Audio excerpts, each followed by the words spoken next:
Programme जुर्म और सज़ा के साथ मैं हूं आपकी मेज़बान पाकीज़ा जाहिद। एक और प्रोग्राम और जराइम की 3 दिलखराश कहानियां। पहली कहानी लाहौर के इलाके मुगलपुरा से है, जहां घरेलू नाचाकी पर एक शौहर के बेईमाना तशद्दुद ने बीवी की जान ले ली। मुलजिम कितने अरसे से मकतूला को तशद्दुद का निशाना बना रहा था? क्या अहले मोहल्ला इन हालात से वाकिफ़ थे? जाए वकूआ पर लाहौर से हमारे नुमाइंदे अहमद फराज रिपोर्ट करेंगे कि ये वाक़या कैसे पेश आया।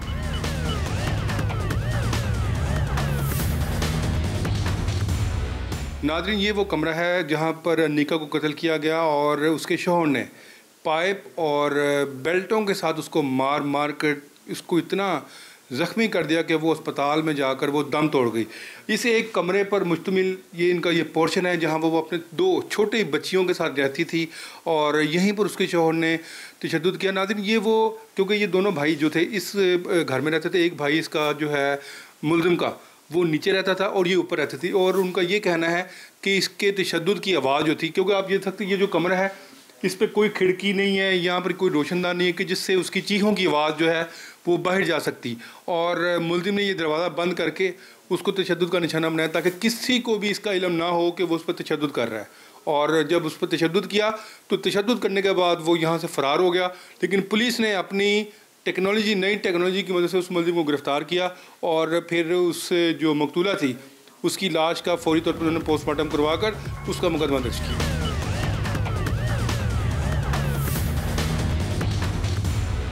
पुलिस ने इस केस पर क्या कार्रवाई की है, मकतूला के अहले खाना से बात करने से पहले पुलिस का मौक़िफ़ जानते हैं।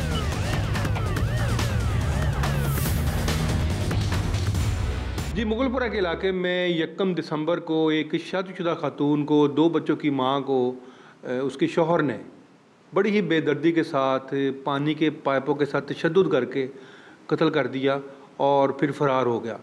पुलिस ने मुलजिम को तो गिरफ़्तार कर लिया, लेकिन इस मुलजिम से इब्तदाई तफ्तीश में अब तक क्या चीज़ें सामने आई हैं, किन वजूहात पर यह कत्ल किया गया और अब ये केस किस मुकाम पर है, इसके लिए हमने जो है SP इन्वेस्टिगेशन है बाबर जोया, उनके पास आए। हम उनसे तफसीलात पूछते हैं कि इस कत्ल के बारे में उन्होंने क्या अब तक तफ्तीश की है। जी, बहुत शुक्रिया बाबर साहब। ये बताएं कि ये जो बड़ा ही बेईमाना कत्ल किया गया 2 बच्चों की माँ का, उसके शौहर ने इसको कत्ल किया, एक तो ये बता दें कि वजूहात क्या थी और मुलजिम को आपने गिरफ़्तार कैसे किया? ये बिल्कुल जी एक 1 तारीख का ये वक़ुआ है। इसमें बड़ा बेईमाना तरीके से तशद्दुद करके ये जो अक्यूज़ड है, मेन अक्यूज़ जो जुनैद है, इसने अपनी वाइफ को मर्डर किया है। उसमें as per medical report there are 18 injuries और उसमें बिल्कुल इसने पाइप का भी इस्तेमाल किया है, इसके अलावा अपनी बेल्ट का इस्तेमाल किया है और बड़ा ही टॉर्चर करके और गला दबा के इवेंचुअली उसकी डेथ कॉज की है। ये बेसिकली घरेलू तशद्दुद का केस है।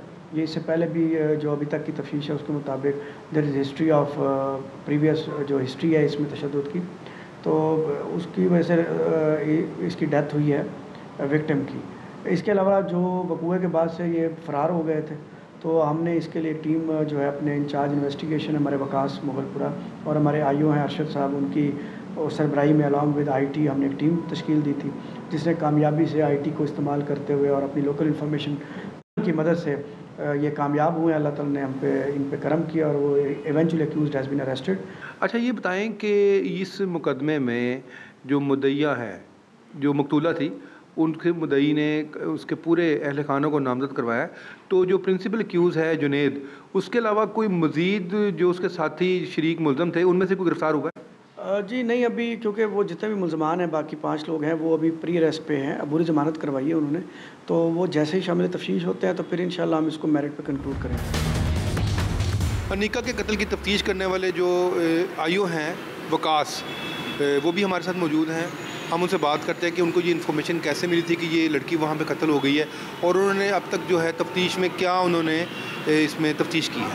जी वकास साहब, ये बताएं कि इन्फॉर्मेशन क्या मिली थी आपको इसके साथ? ये 1 तारीख को वक़ूआ है, वक़ूए के बाद ये मौके से इसको ये फ़रार हो गया, तो हमें इत्तला मिली, हम हॉस्पिटल पहुँचे हैं, पता चला है ये औरत फ़ौत हो चुकी है। उसके बाद हमने जदीद टेक्नोलॉजी और इन्फॉर्मेशन के ज़रिए इसको गिरफ़्तार किया, उसके बाद ये हमारे पास रिमांड पे है। अच्छा, ये बताएं कि अब तक की तफ्तीश में इसने क्या बताया आप? ये मियाँ बीवी का झगड़ा था, इससे पहले भी इनका होता रहता था, तो जिसकी वजह से पहले भी तशद्दुद ये करता था, तो लड़ाई झगड़ा हुआ है, वो लड़ के चली जाती थी, वापस आ जाती थी। इसके बाद उस दिन इसने बहुत ज़्यादा तशद्दुद किया है। 18 इंजरीज हैं जो इसकी चोटें इसने इसको लगाई हैं। इससे कुछ चीज़ें बरामद हो चुकी हैं और कुछ अभी बरामद करनी है। तशद्दुद में ये क्या क्या चीज़ें इस्तेमाल करता है? इसने पैप किया है, वो जो प्लास्टिक का पैप और अपना बेल्ट वगैरह, और उसके दुपट्टे से उसके गले को दबाया इसने, जो अभी तफ्तीश में सब कुछ हम चेक कर रहे हैं, देख रहे हैं। अच्छा ये बताएं कि जब इसने कत्ल किया है तो उस वक्त घर में कोई नहीं था? जब इसने क्या बताया आपको? ये कहता है जी उसके साथ मेरा लड़ाई झगड़ा 2-3 दिन से चल रहा था, तो जिसकी वजह से उस दिन मुझे गुस्सा आया तो मैंने उसको बहुत ज़्यादा फिर मारा, जिसकी वजह से वो फौत हो गई। तो ये कत्ल करने के बाद कहाँ गया था और आपने इसको कहाँ से पकड़ा? ये कत्ल करने के बाद ये उधर मौके से फ़रार हो गया था, तो ये इसको उसके बाद हमने गिरफ्तार किया है अपनी इंफॉर्मेशन के ज़रिए, जदीद टेक्नोलॉजी के ज़रिए, तो उसके बाद हमने इसको अरेस्ट किया। कितने दिन का रिमांड है इसका? ये अब रिमांड पे पेश अदालत किया है, 4 जुर्म रिमांड है आज। घरेलू तशद्दुद के इस अलमनाक वाक़े के बाद अनीका के अहल खाना किस हाल में हैं और क्या वो जानते थे कि अनीका अपने ससुराल में तशद्दुद का निशाना बन रही है? वाक़े की वजूहात जानेंगे इन्हीं की ज़बान में। शौहर और ससुरालियों के तशद्दुद से हलाक होने वाली अनीका के वालिद शौकत इस वक्त हमारे साथ मौजूद हैं। आइए हम उनसे बात करते हैं कि क्या अनीका अपनी ज़िंदगी में उनको ये बताती थी कि उसका शौहर उस पर तशद्दुद करता था, और इन्होंने क्या एक्शन लिया? क्या इन्होंने पुलिस थाने में कोई दरख्वास्त दी, या उन्होंने उसको उसके वर्षा को जाके समझाया, या उसके शौहर को कुछ कहा कि वो उस पर तशद्दुद ना करे? जी शौकत साहब, आपको अनीका अपनी ज़िंदगी में कुछ बताती थी जिस तरह? ऐसे जी कि आज से 4 साल पहले जुनैद से शादी हुई इसकी। ये कोई साल 1.5 साल सवा साल ये घर आते जाते थे, अच्छे थे, लेकिन ना बच्ची कुछ बताती नहीं थी हमें। फिज़िक से उसके चेहरे से पता चलता था कि कोई मसला है इस बच्ची के साथ। उसके बाद ऐसा हुआ कि क्या नाम ना मेरी बेटी जो सी है, मेरी बेगम को ये कहती थी कि घर में पैसे चाहिए, उसके बच्ची उस वक्त एक बच्ची थी, उसके पैम्पर नहीं है, उसका दूध नहीं है, तो मेरी वाइफ उसको थोड़े बहुत पैसे दे देती थी। उसके बाद फिर आहिस्ता चलते रहे। फिर ये हुआ कि क्या नाम ना वाइफ को कहने लगे कि हम घर में ऊपर की मंजिल पे रहते हैं, सबसे ऊपर गर्मी बहुत है, तो आप ना कम से कम हमें एसी लगवा दें। वो मेरी वाइफ ने किस्तों पे एसी लेकर दे दिया उनको। फिर कहने लगे जी हम यहाँ एसी में बैठे रहते हैं, हमें अजीब सा लगता है, तो वो एक LCD भी लेकर दें। वो ये ना सारी बातें मेरी बेटी से वो मेरी मिसिस को बताते थे। अच्छा, वो मेरी मिसिस मेरे से इसलिए छुपाती थी ये बातें कि मैं हार्ट पेशेंट हूँ, कि इनको ना बताएं, ये बताएंगे तो कोई मसला कोई और ना हो जाए। चलो बच्ची का घर थोड़े बहुत पैसों से बसा रहा है तो चलता रहेगा सिलसिला। वो करते लास्ट ये हुआ, दूसरी बच्ची हुई। दोनों बच्चियों की डिलीवरी भी हमारी तरफ ही हुई, सारा खर्चा भी हमने ही किया, सारा कुछ हुआ। दूसरी बेटी हो गई। दूसरी बेटी के बाद ना ऐसा हुआ कि इसका फ़ोन आया कि मेरी बेटी का फ़ोन आया कि मम्मी ये मुझे कह रहे हैं इसकी जुनैद की छोटी बहन की शादी थी, कि जी हमारे में रस्म है कि हम ना जो भाभी होती है ना, उसके घर वाले जो उनसे हैं वो सेट चढ़ाते हैं और 1.5 लाख रुपए देते हैं, मतलब ना उसको बच्ची को देते हैं। मेरी वाइफ ने कहा कि क्या नाम ऐसा तो हमारे पास कोई सिलसिला नहीं है, तो मैं ये काम नहीं कर सकती कि मैं इनको तुम्हें मैं सेट भी दूं और तुम्हें मैं 1.5 लाख रुपए भी दूं। ये मई के महीने की बात है।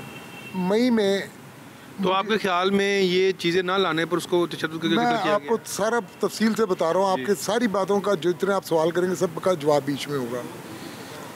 मई का 5 तारीख को इसी थाने में सनाउल्लाह साहब ASI हैं, उनका मुझे फ़ोन आता है जी कि यहाँ पर ना आपके ख़िलाफ़ एप्लीकेशन एक आई है, तो आप ना यहाँ पर आए। मैं यहाँ पर आया तो एप्लीकेशन में लिखा हुआ था जी कि क्या नाम ना मेरी बेटी जो सी इसकी बीवी है वो जेवर और पैसा चोरी करके मेरी तरफ चली गई, अपने बाप के घर चली गई, और उसने पैसा पूसा सारा ले लिया। मैं इनसे मेरे पैसे और वो जेवर दिलवाया गया। यहाँ पर उसी सीटिंग के अंदर यहाँ पर सारे बैठे, जिस वक्त बातचीत सुलह सफाई की हो गई तो कहने लगा ये मेरे पास ऑन रिकॉर्ड है, अंगूठे लगे हुए गवाहों के, यहाँ के वो ASI के भी दस्तखत अंगूठे लगे हुए, हर चीज़ है, रिकॉर्ड है कि जी ये मैंने जो चीज़ें लिखी थी ना ये झूठ है। उसके 2 दिन के 3 दिन के बाद ना ये मेरे नेक्स्ट डे बिल्कुल 6 तारीख को मैं अपने काम पे था, मेरा बेटा मेरे साथ था, क्योंकि अब मैं हूँ, मेरी एक बेटी है और है घर में, बीवी थी मेरी और मेरा बेटा, बस हम 4 फर्द घर के अंदर होते हैं। बेटा और मैं हम काम पे चले गए। बेगम मेरी को जुनेद, इसकी वालदा, इसकी दोनों यही बहनें और एक लड़का और ये घर आए। आगे ना इन्होंने मेरी बीवी को और मेरी जो बेटी बड़ी बेटी है उसको ठुड्डों से मुक्कों से बहुत मारा। 6 तारीख को ये बात हुआ, मैंने जाके थाना मिल्लत पार्क में एप्लीकेशन दी। 7 और 8 तारीख को मेरी बेगम की डेथ हो जाती है उसकी वजह से, जो कि मेरे पास सर्विस हॉस्पिटल के मेडिकल रिपोर्ट्स भी साथ हैं, थाने में भी हैं, मेरे पास भी हैं। मेरी बेगम की डेथ हो जाती है। मैं अब पर्चा कटाने के लिए वहाँ पे जाने के लिए तो सब ये डेथ पे आए तो पैरों में पड़ गए, बाप भी ये कि जी मेरे रिश्तेदारों ने कहा कि शौकत भाई बीवी तो चली गई है, बच्ची का घर तो बचा लो। मैंने इनको उस पर कार्रवाई नहीं की, मैंने और कुछ नहीं, ये भी नहीं कहा कि एप्लीकेशन वापस। यानी कि आपको कहने का मतलब है कि अनिका को मारने से पहले उन्होंने उसकी माँ को भी मार के कत्ल किया है? सर अनिका तो अब फोत हो रही है, वो तो मई के अंदर 6 महीने पहले फोत हो गई है। मेरी वाइफ जौन सी है उसको भी इसी इन्होंने कत्ल किया है इन्होंने। उसके बाद ऐसा हुआ कि इन्होंने ना हमें मिलने नहीं दिया, बच्ची को माँ के जनाजे पे नहीं आने दिया, बच्ची को मेरी बीवी के कब्र का नहीं पता कि कहाँ पर कब्र थी, इनको ना कुलों पे आए ना जुमेरात को, मतलब हमारे घर से टोटल इन्होंने राब्ता आउट कर लिया। फिर इन्होंने एक पर्चा दिया जनाब मेरे ख़िलाफ़ ना, वहाँ पे थाना पता नहीं कौन गाज़ियाबाद के कहाँ पे, वहाँ पे दिया कि मेरी बेटी के ख़िलाफ़ कि जी मेरी बीवी को अगवा कर लिया इसने ही, कि मेरी बीवी को अगवा करके कोई ले गया। वो जनाब रात को हमें तो बुलाया मिलत पार्क वालों ने कि जी ऐसे बातचीत है। वो फिर वहाँ से मैं गया वहाँ पे कैंट कचहरी, वहाँ गया, वहाँ मजिस्ट्रेट साहब के पास मैं गया, बच्ची को पेश किया। बच्ची ने बयान दिया कि मैं तो बालिग हूँ, अच्छी बली हूँ, मैं कौन सी अगवा हुई हूँ। वो पर्चा कैंसिल हुआ, ये भी मेरे पास सारी चीज़ें मौजूद हैं। अब आ जाता है आगे ना मेरी ना, जब इन्होंने देखा कि बीवी, अब मुझे एक्चुअल इन बातों का मुझे पता नहीं था, ये पता था कि मारता है ये, मैं सुलह सफाई करवाता था कि चल मेरी बच्ची बची रहेगी, पैसों के लेन देन का मुझे बिल्कुल पता नहीं था। अब आके 1 तारीख को मेरी बच्ची फौत हुई है 12:30 बजे, जो हमें पता चला है। 10:25 के ऊपर मेरी बेटी के नंबर पे मेरी छोटी बेटी जो जुनेद की बीवी है उसका फ़ोन आता है कि मदिया, इसकी रिकॉर्डिंग मेरे पास है जो लफ्ज़ मैं कह रहा हूँ कि मदिया ये ना मेरी बच्चियाँ जो उनसी भूखी हैं, दूध नहीं है, मुझे पैसे भेज। और मुझे ना उसने कहा कितने पैसे चाहिए, कि मुझे 1.5 लाख जो मेरे उससे कलवा रहा है, जो मेरे पैसे तुम्हारे पर रखे हुए हैं वो भेजो, तेरे पास तो टका भी नहीं है तो तूने 1.5 लाख रुपए कहाँ से दे दिया। उसने कहा मुझे कौन से तुमने पैसे दिए हैं, कि नहीं मुझे ना तुम पैसे भेज दो, मेरे हालात बहुत, मेरी यहाँ घर के अंदर बहुत ज़बरदस्त पोजीशन ख़राब हुई हुई है, आप मुझे पैसे भेजो। उसने कहा मैं इतने पैसे नहीं भेज सकती ना, मेरे पास इतने पैसे हैं, पापा से तुम बात कर लो। कि जी ठीक है, टेलीफोन बंद हो गया। 10:10 बजे फ़ोन इनका यह है, 10:35 के 25 मिनट के ऊपर अभी भी मेरे पास वो फ़ोन नंबर भी है मेरे पास। ये फ़ोन आता है कि जी आप शौकत बोल रहे हैं, मैं कहा हाँ जी मैं शौकत बोल रहा हूँ, मैं ना तुसी अपनी धी कोई भी आई है थे मुगलपुरे, मैं कहा हाँ जी, कि मैं उन्होंने हमसाया बोल रहा, खुदा दा वास्ता जे वो बच्ची नूं आके बचा लो, ओदी चीको पुकार दी डेली सानू आवाज़ां आंदियां। ये पड़ोसी को फ़ोन करते थे? जी पड़ोसी ने किया फ़ोन मुझे, उसका नंबर भी मेरे पास है, गफूर नाम है उसका। मैंने उसको कहा, मैं यार मैं अभी आ रहा हूँ तो आपसे मैं वहाँ पे आके ना फ़ोन पे बात करता हूँ। उन्होंने कहा जी मैं आपका फ़ोन नहीं उठाऊँगा और आपकी मेहरबानी है, हमारा नाम ना लाना, ये ऐसे लोग हैं कि आपको छोड़ देंगे, हमारे पीछे पड़ जाएंगे ये।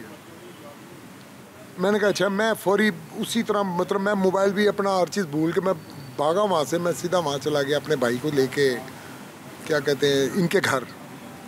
वहाँ नॉक करता रहा, कोई किसी ने दरवाज़ा नहीं खोला। हम साइड पे हो गए, खड़े हो गए, छोटा बच्चा एक था उसने दरवाज़ा खोला है, मैं भाग के ऊपर गया हूँ। ऊपर जाके मैंने देखा तो इन्होंने मेरी बेटी की जो टांगे हैं ना, जिसकी माँ ने पकड़ी हुई थी, दोनों बहनों ने बाजू पकड़ा था, जुनेद बेल्ट से इसको मार रहा था।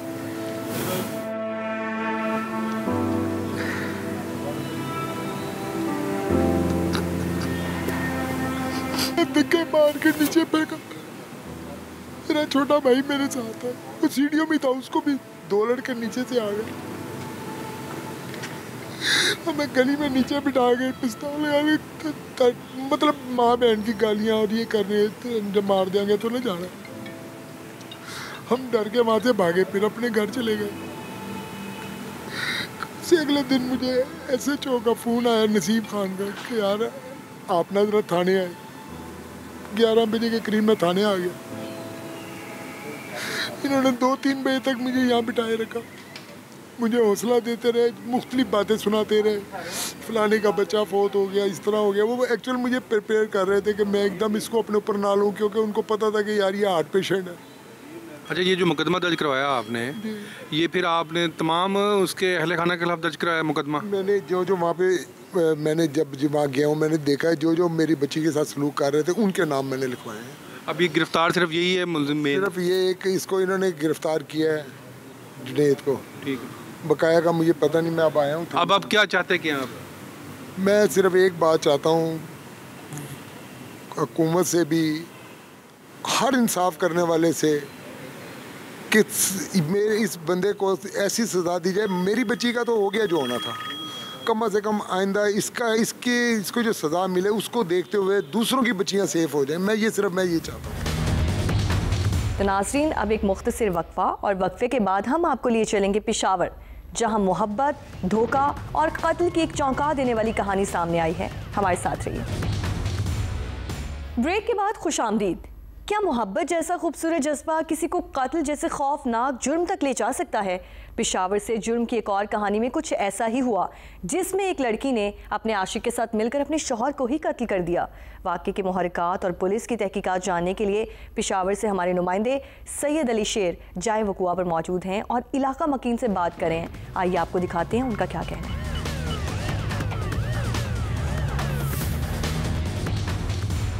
इस वक्त हमारे साथ इलाका मकीन मौजूद है, उनसे जानते हैं कि वाक़या क्या था।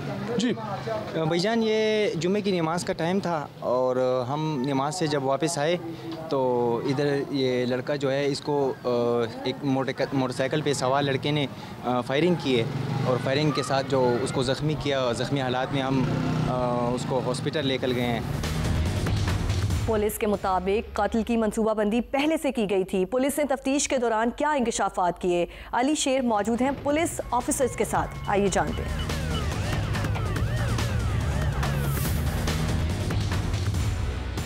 इस वक्त मैं थाना शाह कबूल में मौजूद हूँ, जिसके हदूद में ये दिल दहला देने वाला वाक़या पेश आया। हमारे साथ इस वक्त SHO फजल जान साहब मौजूद हैं, इनसे जानते हैं कि वाक़या कब, कैसे और कहाँ पेश आया। जी सर, ये बताइएगा कि वाक़ये की क्या तफसीलात हैं? बिस्मिल्लाहिर्रहमानिर्रहीम। 22 नवंबर को तकरीबन नमाज जुम्मा के फ़ौरन बाद इत्तला मिली है कि आसिया गेट में फायरिंग का वाक़या हुआ है। हम वहाँ पे फ़ौरन पहुँचे तो वहाँ पे मालूम हुआ कि एक लड़के को फायर किया गया है और ज़ख्मी है, अस्पताल पहुँचाया गया। अस्पताल गए तो वो बोलने के काबिल नहीं था। उसके साथ उसका मामू जो उसका ससुर भी है, मेहर अली, वो मौजूद था। इब्तदाई तौर पर उसने हमें रिपोर्ट करवाई, उसके रिपोर्ट पे हमने मुकदमा दर्ज रजिस्टर किया, फिर तफ्तीश शुरू की गई है। तो उससे सर ये बताइए कि मुलजिम की जो गिरफ़्तारी है वो कैसे अमल में लाई गई? वो जब तफ्तीश की गई है तो पता चला कि उसकी बीवी उसमें मुलव्वस है और उसका एक दूसरा साथी है। तो उसकी बीवी को गिरफ़्तार करके उसके ज़रिए से, उस मुलजिम का नाम सुहेल था, वो जमरोद का रिहायशी था, तो उसके ज़रिए से उसको गिरफ़्तार किए। सर ये बताइएगा कि जब जो ज़ख्मी है उसको अस्पताल लेके गए थे तो उसकी हालत कैसी थी? उसने पुलिस को कोई बयान दिया, कोई अपनी स्टेटमेंट रिकॉर्ड करवाई? नहीं, वो बोलने के काबिल बिल्कुल नहीं था, वो तो बिल्कुल बेहोश थे। जिस वक्त मैं आसिया गेट के मोहल्ला मोती में मौजूद हूँ, जहाँ पर कत्ल की सफ़ाक वारदात पेश आई थी, इस वक्त हमारे साथ SHO साहब मौजूद हैं। इनसे जानते हैं कि मकतूल की क्या सूरत हाल थी और कौन सा मकाम था जहाँ पर उसको कत्ल किया गया? ये वो गली है जहाँ पे उसको टारगेट किया गया था, यहाँ पे वो उसका खून पड़ा था। ये वक़ुआ। सर ये बताइएगा कि जो मकतूल था उसको कहाँ कहाँ फायर किया गया था, उसको कहाँ कहाँ जो है वो ज़ख्म आए थे? उसको 2 गोलियाँ लगी थी राइट साइड चेस्ट पे और उसके बाद उनको जो फौरी तौर पर अस्पताल मुंतकिल किया गया? अस्पताल उसको मुंतकिल किया गया था। उसका जो साला है वही उसको लेके गया था, उसका ससुर भी था। इस वक्त हम आपको वो घर दिखाते हैं जहाँ पर मुलजिमा रिहाइश पजीर थी, जो कि टीम के रब्ता करने के बावजूद भी कोई भी इस हवाले से बात करने को तैयार नहीं था। और यहाँ पर उनके घर पर आप ताला देख सकते हैं कि ताला मौजूद है और वो यहाँ से नकल मकानी कर चुके हैं। तो नाज़रीन, मकतूल के अहले खाना से रब्ता करने की कोशिश की गई, लेकिन उन्होंने अपना मौक़िफ़ देने से इनकार किया, जबकि मुलजिम जुडिशल कस्टडी में है। अब एक मुख्तसर वक्फा और वक्फे के बाद हम आपको हैदराबाद से एक अफसोसनाक कहानी दिखाएंगे। हमारे साथ रहिए। ब्रेक के बाद खुशामदीद। हैदराबाद के नवाही इलाके टेंडर जाम में शादी की एक तकरीब में की जाने वाली हवाई फायरिंग एक अलमनाक वाक़े में तब्दील हो गई, जिसने एक फनकारा की जान ले ली। एक बच्ची की मां जो अपनी रोजी रोटी के लिए तकरीब में परफॉर्म करने गई थी, किसी के शौक की भेंट चढ़ गई। मकतूला फनकारा के घर में मौजूद हैं हमारे नुमाइंदे, जहां उनकी चची अना और वालिद अरशद इस दिलखराश वाक़े की मज़ीद तफसील बताएंगे।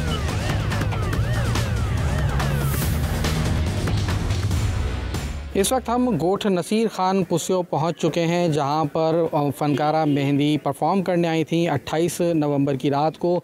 ये वो गांव है और ये वो जगह है जहां पर ये शादी का फंक्शन हो रहा था। हम अपने कैमरामैन से कहेंगे कि वो ये जगह दिखाएं आपको। ये आप देख सकते हैं कि एक ओताक टाइप जगह है और इसकी दीवारें भी जो हैं वो कच्ची हैं। और इस जगह के ऊपर जो है वो यहाँ पे जो ऐनी शाहिदीन हैं उनका कहना है कि इस जगह पर स्टेज बनाया हुआ था और इस जगह स्टेज के ऊपर फ़नकारा जो है मेहंदी वो परफॉर्म कर रही थी। और उसी परफॉर्मेंस के दौरान ये बताया गया कि फायरिंग की गई थी और फायरिंग करने से रोका भी गया था, जिसके ऊपर जो फ़नकारा हैं और उनकी जो साथी फ़नकारा हैं उन्होंने परफॉर्मेंस भी बंद कर दी थी, लेकिन इनसे दोबारा से परफॉर्म करवाया गया और उसके बाद दोबारा फायरिंग हुई। यहाँ पर जो ऐनी शाहिद हैं उनसे भी हम मालूम करते हैं, इसी देहात से ताल्लुक़ रखते हैं, नसीर खान पुसियो से, इनसे हम मालूम करते हैं। आप ये बताइएगा कि उस रात को आप भी मौजूद थे इस शादी के फंक्शन में, अपना नाम भी बताइएगा और ये बताइएगा हुआ क्या था। मेरा नाम गुलहसन पुसियो है, मैं घोट का कज़न हूँ। ऐसा कुछ भी नहीं हुआ था, वहाँ से फंक्शन हुआ था। फंक्शन से मेहंदी उतर के जब वो जा रहे थे लोग, वहाँ पे आके ज़फ़र नायों ने उसको रोका था, बोला रुक जाओ। तो वहाँ पे जब मेरा कज़न खड़ा हुआ था, घोट का भाई बड़ा जलाल, उसने भाग के आया, उसको ज़फ़र को रोका।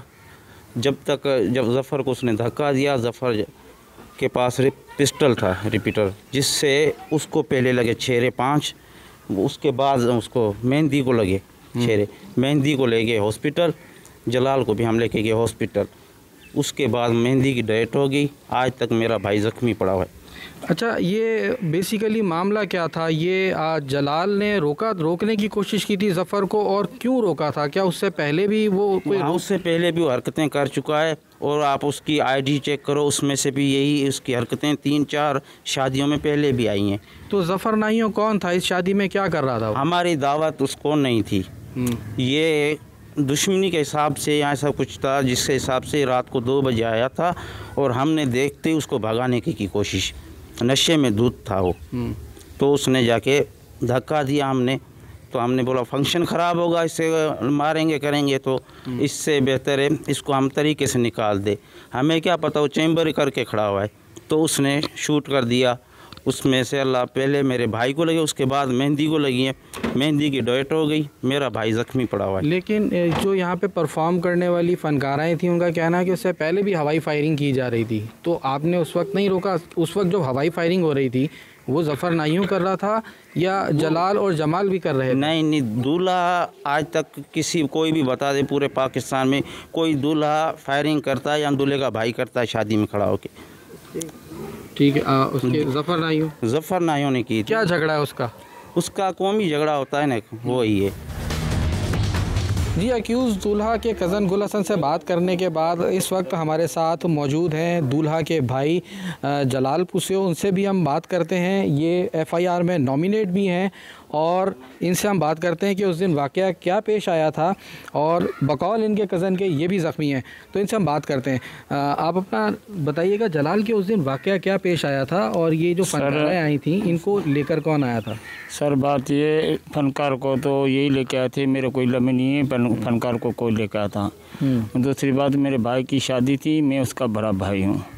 इधर रोटी चल रही थी, मैं मेहमानों को खिला पिला रहा था, मेहमान आ रहे थे, बैठ रहे थे, उनको लेके जा रहा था। उसके बाद में जैसे मैं आया, दूल्हे आए उधर स्टेट पे, मेरे भाई था और छोटे बेटे थे। मैंने बोला अब्बा अभी जाओ घर पे, उनको भेज के फिर मैं जा रहा था। मैंने बोला उधर रोटी बोटी पड़ी है वो थोड़ी सेट करवा लूँ। उसके बाद फंक्शन भी ख़त्म था और ये फंक्शन ख़त्म करके जा चुके थे सर इधर से। फिर जैसे मैं आया तो वो नाइयों को हमने मना भी बहुत करी थी, बहुत लोगों ने ज़फ़र नाई को मना कर दी, बाबा इधर कोई छेड़छाड़ नहीं कर, नहीं तो हमारी उसको दावत भी नहीं थी और मैं उसको जानता भी नहीं हूँ। कसम से मेरे कुरान उठवा हुए मैं सिर पे रखूँगा, मैं उसको जानता भी नहीं हूँ। तो ज़फ़र नाइयों कौन है जो आपके भाई की शादी के अंदर इस तरह से चला है? पता नहीं, किसी वजह से मेरे को कोई इल्म नहीं है। उसके बाद जैसे मैं उतरा, जैसे जा रहा था ना, मेरे पीछे से जैसे उसकी गन खुली, मेरे को लग गई और लड़की को जाके लगी। मेरे को इल्म नहीं है कैसे हुआ। अच्छा, ज़फ़र नाइयों उस फनकारा को जो कि अब एक्सपायर हो चुकी हैं, उन्हें क्या उसने तंग करने की भी कोशिश की थी और जाते वक्त भी उसने उसको रोका था? गाड़ी सर उधर हमने इधर फंक्शन बंद करवा लिया था, वो जा चुके थे। उसके बाद जाके उधर दोबारा उसको लेके आया था, वो हमारे को इल्म नहीं है। कहाँ से लेकर आया था? वो उधर दूर से जहाँ निकल चुके थे ना रोड पे, रोड से जाके हथियार के हिसाब से उसको लेके आया था। बाद में मेरे को पता पड़ा, जब मेरे को कहाँ लेकर आया था? इधर लेके आया था। ठीक है, फिर इधर लेके आया तो सारे लोग बोल रहे थे बाबा अभी फंक्शन ख़त्म है। फिर थोड़ा बहुत 19-20 हुआ, उसी में से उसकी गोली चल गई और मेरे को लग गई। जो वाक़या पेश आया इसके ऊपर आपने पुलिस को जाके नहीं बताई अपनी तरफ से कि वाक़या इस तरह से पेश आया?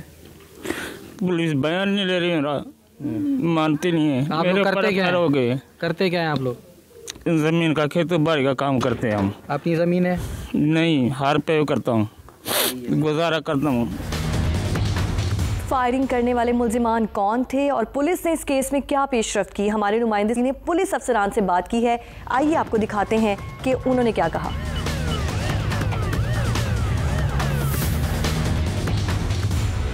इस वक्त हम थाना टंडोजाम में मौजूद हैं और हमारे साथ मौजूद हैं SHO थाना टंडोजाम असलम बुल्लो साहब। इनसे हम मालूम करते हैं कि इस वाक़े के अंदर अब तक क्या तफ्तीश हो सकी है और जो अक्यूज़ हैं उनमें से किस किस को गिरफ़्तार किया गया है और अब तक पुलिस की तफ्तीश कहाँ तक पहुँच सकी है। जी असलम साहब बताइएगा। बिस्मिल्लाहिर्रहमानिर्रहीम। जिस रात ये वाक़ा हुआ उसी दिन तो पता नहीं चला, जब ये सोशल मीडिया पे ख़बर चली तो हम हॉस्पिटल गए, हॉस्पिटल से मालूमात लेके फिर उनके घर गए, वहाँ से उनके बाप को लेकर इधर आए, आके FIR दाखिल की। उसके बाद हमने छापे मार कर जो था दुल्हा उसको अरेस्ट कर लिया है और जो दुल्हे का भाई वो भी इंजर्ड था, उसने दूसरे दिन बेल करवा ली थी। बाकी एक बंदा जो है नॉमिनेट, वो उनके पीछे हम छापा मार रहे हैं और उम्मीद है जल्द उसको गिरफ़्तार कर लेंगे। उसी दिन का वाक़या, पहले तो हमारा तो यही ख्याल था कि भाई क्यों इन्होंने छिपाया, उस बात भी कर रहे हैं, लेकिन ये जो मालूम हुआ है उनकी तरफ से, मुद्दई की तरफ से, उनके बाप की तरफ से, तो उसकी खाला थी इनके साथ, तो उनको 80,000 रुपया दिया था ख़र्चे के लिए। इसी बात के उन्होंने भी खामोशी रखी 80,000 के लिए एक खून के मामले को, यानी कि मुद्दई जो थे हाँ, उन्होंने पैसे लिए थे अक्यूज से। हाँ, उनसे, वो जो थे दावती थे ना, जिसने बुलाया था, उन्होंने पैसे दिए थे 80,000। ठीक है। अच्छा ये बताइएगा, ये आपने दूल्हा को तो गिरफ्तार कर लिया है, लेकिन केस के अंदर 2 लोग और नॉमिनेट हैं, जिसके अंदर दूल्हा का भाई भी और एक ज़फ़र नाहियो नामी शख्स भी है। ज़फ़र के पीछे ज़फ़र बेसिकली है कौन? आपकी ज़फ़र नाहियो है, वो दूसरे गाँव का है। उसके पीछे हम रात भी रेड किए हैं, नहीं मिल सका है, वो सुनने में आया टंडोल यार साइड। इसका बैकग्राउंड क्या है ज़फ़र का? बेसिकली कुछ भी नहीं है, वैसे ही है, कोई ऐसा बैकग्राउंड नहीं है, बस वैसे ही गया। और असल में जो सुनने में ये आया है कि उसी रात ये नशे में था ज़फ़र और इसके साथ और था, नशे में थे। तो वो जो जैसे ये फंक्शन करके वापस आ रहे थे तो उनको बुलाया कि अभी 2 गाने और गाने गाओ। तो उसके बाद फिर उन्होंने ये जो किया तो उसके हाथ में रिपीटर था, तो फायर किए। अच्छा, ये हवाई फायरिंग उस टाइम शादी की तकरीब में हो रही थी? तफ्तीश के मुताबिक आपके सामने क्या चीज़ सामने? नहीं, तफ्तीश फायरिंग तो नहीं हो रही थी। जब ये जो हुआ तो ये आने लगी तो उसके बाद उन्होंने फायर किए। तो इसका मतलब है ज़फ़र नाइयों ने रोकने की कोशिश की थी? हाँ, तो उनको बोला कि भाई दोबारा भी गाओ, महफिल अभी तक चालू रखो, बंद नहीं करो उनको। तो ज़फ़र नाइयों का दूल्हा और उसके भाई से क्या ताल्लुक़ सामने आया? ये असल में उनका प्रोग्राम था, कोई दावत होगी उनकी, प्रोग्राम में देते हैं ना, शादी ब्याह में लोगों को दावत देते हैं, तो फंक्शन था, दावत में आए, फिर फंक्शन की वजह से बैठ गया, यही मामला था। अच्छा असलम साहब, इस जो आपने केस दर्ज किया है, हाँ, इसके अंदर दफ़ा तो 302 की लगाई है, 302 लगाई। तो हाँ, इसके अंदर ये बताइएगा कि इसके अंदर जो मेन अक्यूज़ है वो आपकी नज़र में अभी कौन है, और अगर अक्यूज़ को गिरफ़्तार कर लिया जाता है दूल्हा के अलावा, तो उसको क्या सज़ा आप लोग दिलवाने के लिए प्रोसिक्यूशन अपना किरदार अदा करेगी?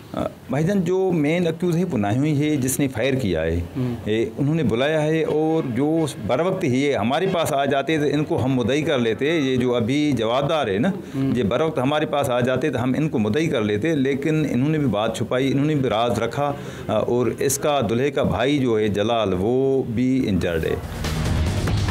ये अलमनाक वाक़या सिर्फ एक माँ की जान ले जाने तक महदूद नहीं, बल्कि हमारे मुआशरे में हवाई फायरिंग जैसे गैर जिम्मेदाराना अमल पर भी सवालिया निशान है। मुतासरा ख़ानदान के साथ साथ इलाके के लोगों ने भी इंसाफ की अपील की है।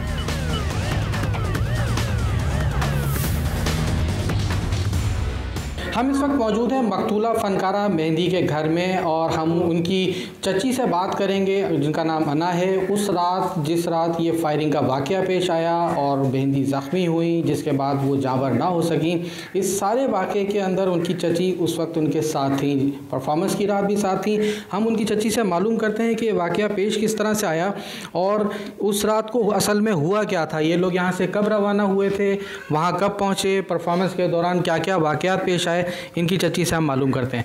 जी आप बताइएगा। उस जी बस फंक्शन शुरू था, मतलब हो ही रहा था, जैसे होते होते जैसे ख़त्म हुआ, चलते चलते ये फायरिंग हुई थी। ये फायरिंग हुई तो पहला फायर लगा था मेहंदी को ही, जी, और बाकी का 3-4 जनों को वो लगे थे छल्ले वगैरह, पर जो फायर था ना वो मेहंदी को लगा था। ठीक है। अच्छा आप ये बताइएगा, जब उस रात को, या आप लोग 28 तारीख को जब यहाँ से गए हैं, तो आप कितने लोग गए थे वहाँ जाके? जब आपने परफॉर्म करना शुरू किया तो आपका ये भी कहना था कि आप लोगों ने मना भी किया था उन लोगों को, तो ये भी ज़रा बताएं। जी हम यहाँ से तो गए थे, हम 3 जने थे, 3 हम थे, एक बच्चा था, हम 4 जने थे। वहाँ से वो 3 जने थे जो हमें लेके गए थे। तो बस हम डांस करते, फैमिली में डांस कर रहे थे, फिर फैमिली से हट के फिर हम जेंट्स में चले गए थे। तो उधर हमने कुछ भी नहीं था, डांस वगैरह हो रहा था, बस ये आते आते अचानक फायरिंग हुई। बस फायरिंग से सबसे पहले ही मैंने, फायरिंग के हवाले से आपने कहा था कि पहले फायरिंग से आप लोगों ने मना भी किया था, तो उन्हें परफॉर्म करने, तो आप परफॉर्म करने से रोक भी दिया था आप लोगों ने, तो ये वाला बात जी। फायरिंग हम इतना मना कर रहे कि हम डांस ऐसे नहीं करेंगे, लड़की हमारी डर रही है, फायरिंग नहीं करो। फायरिंग वो बिल्कुल भी नहीं बंद कर रहे थे, तो फायरिंग ही फायरिंग कर रहे, फायरिंग ही फायरिंग कर रहे थे। सही है। फायरिंग बस 10-5 मिनट के लिए बंद कर रहे, फिर फायरिंग कर रहे। फिर हमने इस करके कहा कि हम तो जा रहे, हम ऐसे ही जा रहे थे, पता नहीं कहाँ से फायर आया, चलते चलते ना उस आदमी ने ना फायर कर दिया।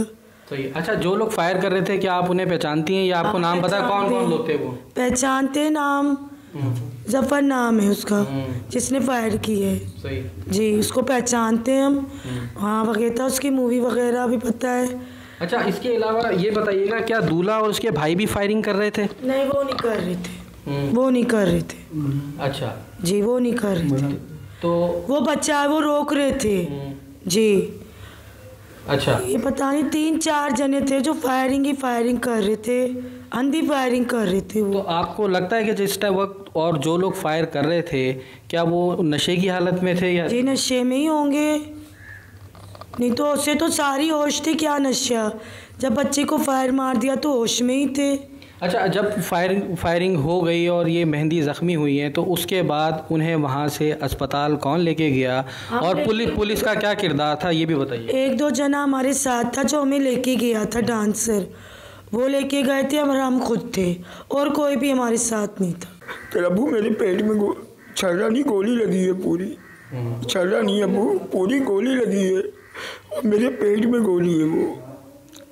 तो कहने वो मैं नहीं बचूंगी आज के दिन, मैं मर जाऊंगी। मेरे पिता ऐसी बातें नहीं करो, ऐसी बात नहीं करो, अल्लाह खैर करेगा, आप इंशाल्लाह ताला सेहतयाब हो जाओगी, ठीक हो जाओगी, कोई मसला नहीं है। अबू मेरा हाथ पकड़ लिया, वैसे हाथ मेरा पकड़ लिया, मेरी बेटी ने जोर से मेरा हाथ दबाया। अबू मेरे पास मैं छोड़ के लिया, तो मैंने बोला अच्छा बेटा मैं तेरे साथ ही हूँ, तो फिक्र नहीं कर, अल्लाह ताला सेहतयाबी देगा, कोई टेंशन नहीं बेटा। बड़ों को गोली लगती आई थी, भी गोली लगी तो उसको गुस्सा नहीं करा। वो नहीं, मेरे अंदर से कोई चीज़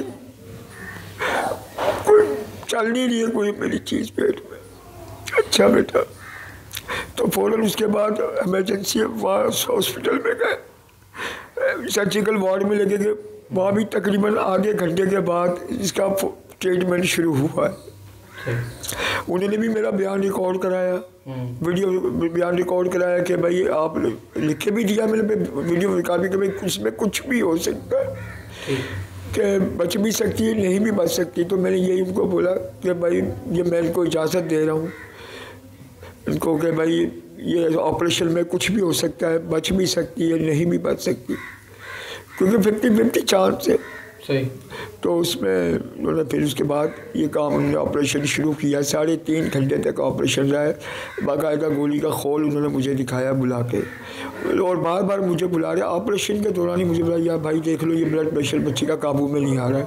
मैंने बोला आप अपना काम करिए, ज़िंदगी और मौत मेरे मालिक के हाथ में, वो आप रख रहे हैं, आप जो भी है आप करें जल्दी। तो इसके बाद 11 बजे के दरमियान मेरी बच्ची की डेथ हो गई।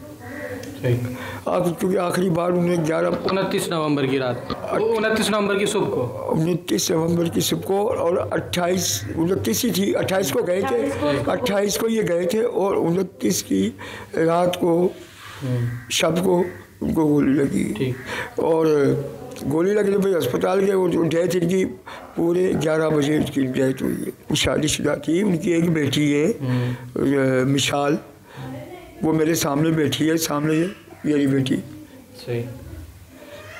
तो आपके घर की कफील, आप बता रहे थे कि आपके घर की कफील भी यही थी? और मेरे घर की वो वाहिद कफील थी जो जिससे हम खाते थे, रोज़गार हमारा दाल दलिया चलता था, और मकान का किराया करते थे, रेंट पे थे, और मज़ीद थोड़ी और भी हमने कर्जा भी लिया हुआ था, वो भी वो। तो अब कैसे घर का गुजर बसर होगा आपके? घर का गुजर बसर ये बस आप अंदाज़ा लगा सकते हैं कि जब कोई नहीं करता तो कुछ अल्लाह ताला कहीं से कि ये जैसे मल्लेदार हमारे भाई वाले मेरे। अभी आप क्या मुतालबा करना चाहेंगे? आपका क्या मुतालबा है हुकूमत से, सरकार से? मेरा हुकूमत बिलावल जरदारी से ये मुतालबा है कि मुझे पूरा इंसाफ दिलाया जाए। नाज़रीन, आज के प्रोग्राम में हमने आपको मुल्क के मुख्तलिफ इलाकों से ऐसे जुराइम दिखाए जो हमारे माशरे के तल्ख हक़ाइक़ की अक्कासी करते हैं। हमारी दुआ है कि आप सब महफूज रहें और अपने इर्द गिर्द के माहौल पर नज़र रखें। अगले प्रोग्राम तक के लिए मुझे और हमारी टीम को इजाज़त दीजिए। अल्लाह हाफ़िज़।